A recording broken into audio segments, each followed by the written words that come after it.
여러분, 어떤 종교단체의 정치적인 야망이 글쎄요, 우주 전체의 운명을 결정짓는다는 이야기 혹시 상상해 보셨나요? 오늘은 바로 이 독특하고도 어떻게 보면 좀 기묘하기까지 한 세계관에 대해 한번 파헤쳐보려고 합니다. 자, 이 엄청난 스케일의 이야기를 어디서부터 시작해야 할까요? 아주 익숙한 문제죠. 바로 종교와 정치가 만나는 지점, 거기서부터 시작됩니다. 좋습니다. 첫 번째 파트는 종교, 권력, 그리고 정치에 대한 이야기입니다. 이 연설가의 주장에 따르면 통일교 같은 종교단체들이 어떻게 세상에 막강한 영향력을 갖게 되었는지 그 과정을 한번 따라가 보죠. 모든 권력은 결국 경제력에서 시작된다는 겁니다. 그러니까 종교단체의 영향력이라는 게 단순히 어떤 영적인 믿음, 이런 데서만 나오는 게 아니라는 거죠. 아주 탄탄하게 조직된 신도들, 그리고 그들을 뒷받침하는 막강한 경제력, 바로 이 두 가지가 핵심 기둥이라는 거예요. 자, 보세요. 경제력을 키우고 거대한 신도 조직을 만들어요. 그럼 어떻게 될까요? 돈이 필요한 정치인들이 줄을 서기 시작하는 거죠. 미국 대통령 같은 엄청난 인물들한테까지 원조를 제공하면서 점점 더 깊이 정치의 한복판으로 빨려 들어가게 된 겁니다. 여당이든 야당이든 가릴 것 없이 말이죠. 자, 그런데요. 여기서부터가 진짜 흥미로운 지점입니다. 이 연설가는 주장해요. 이렇게 정치판에 깊숙이 개입한 모든 활동이 사실은 창시자의 진정한 목적이 아니었다는 겁니다. 오히려 본래의 훨씬 더 급진적이고 거대한 사명에서 벗어난 일종의 외도였다는 거죠. 그럼 진짜 사명이 뭐였냐? 바로 이 한마디에 모든 게 담겨 있습니다. 피가 섞이면 통일된다. 이 연설가는 바로 이 문장이 그 모든 정치활동 뒤에 숨겨져 있던 통일교의 진짜 핵심이었다고 말합니다. 정말 충격적이죠. 그러니까 그 위대한 과업이라는 게 뭐냐면요. 먼저 신성한 영적인 힘을 받아서 똑똑한 한국인들을 대표로 뽑아요. 그리고 이 사람들을 전 세계 사람들과 국제 결혼을 시키는 겁니다.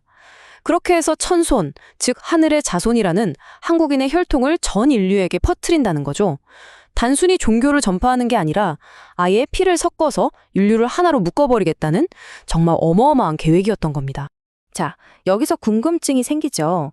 원래의 사명이 그렇게 거창한 거였다면 지금 우리가 보는 이 모든 문제들은 대체 뭐냐는 거죠. 이 질문에 대해 연설가는 아주 독특한 우주적인 개념을 하나 꺼내둡니다. 그게 바로 천지공사입니다. 일종의 우주적인 대청소 기간이라고 생각하시면 쉬워요. 지금까지 숨겨져 있던 모든 잘못들, 비리들 이런 것들이 전부 수면 위로 드러나서 심판받고 사라지는 시기라는 겁니다. 이게 종교단체든 대기업이든 정치 권력이든 예외가 없다는 거죠. 그러니까 이 세계관으로 보면 요즘 뉴스에 나오는 온갖 논란들 있죠? 그게 그냥 우연히 터지는 게 아니라는 거예요. 이 거대한 우주적 감사가 지금 한창 진행 중이라는 명백한 증거라는 겁니다. 아니, 근데 왜 이런 대청소가 필요한 걸까요? 그건 바로 지금 이 세계가 우리가 보지 못하는 아주 깊은 어둠, 엄청난 위험에 빠져 있기 때문이라고 합니다. 세상의 색깔이 뭐냐고 물으면 깜깜하다. 완전히 칠흑 같은 어둠이라고 표현해요. 이게 무슨 뜻이냐면 지금 세상에서는 정말 끔찍하고 파멸적인 일들이 계속 벌어지고 있는데 우리 대부분은 그걸 전혀 모르고 있다는 거죠. 눈뜬 정님처럼 살고 있다는 겁니다. 심지어 이렇게까지 주장합니다.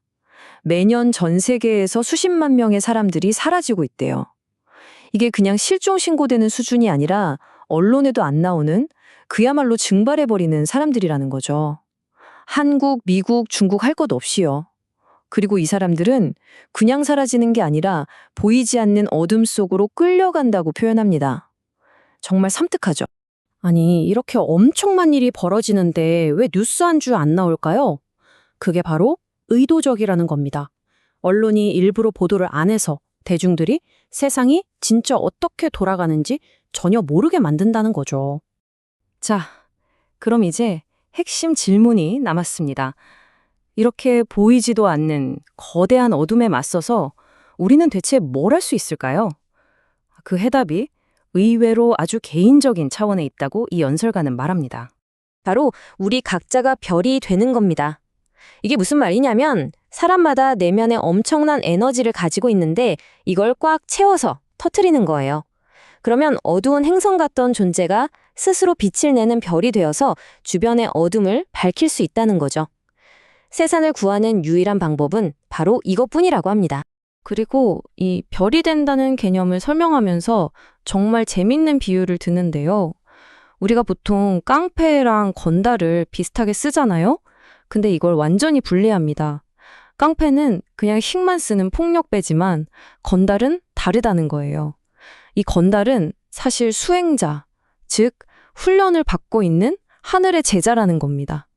엄청난 용기와 잠재력을 가졌지만 아직 길을 찾지 못한 미래의 지도자라는 거죠. 이 세계관에서 보면 현대의 건달은 누구일까요? 놀랍게도 정치인, 종교 지도자, 사회에서 소외된 사람들, 심지어 감옥에 있는 사람까지 모두가 잠재적인 건달이라는 겁니다. 이 사람들은 모두 엄청난 에너지를 품고 있는 하늘의 제자이기 때문에 올바른 방향으로 이끌어주기만 하면 사회를 구하는 성인이 될 수 있다는 거죠. 결국 이 이야기의 결론은 이겁니다. 모두가 별이 되어야 합니다. 이 나라에 쓸모없는 사람은 한 명도 없습니다. 모든 사람이 각자의 자리에서 자기만의 빛을 찾아내고 그걸 환하게 밝혀야 한다는 아주 보편적인 메시지로 이어지는 거죠. 자, 이렇게 한 사람의 거대한 세계관을 따라와 봤는데요. 마지막으로 이런 질문을 던져보게 됩니다. 이렇게 복잡하고 어두워 보이는 세상 속에서 과연 나라는 존재가 빛의 근원이 된다는 건 대체 어떤 의미일까요? 그리고 그 빛은 어떻게 찾고 또 나눌 수 있을까요?